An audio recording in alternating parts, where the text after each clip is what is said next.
اللي يبيع خلي يبيع، واللي ما يعرف قدرك لا يعرف قدرك.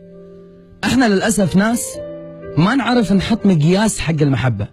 إذا جينا نحب 100%، نعطي كل اللي بقلبنا، مو سذاجة ولا غباء، بس هو لأن احنا ناس نقيين من داخل، ونتوقع أن دائما الطرف الثاني راح يبادلنا نفس القد من المحبة، راح يتحملنا إذا زعلنا، راح يتحملنا إذا أخطأنا، مو كأنه ينطر علينا أدنات الدون علشان بس يختفي ويروح.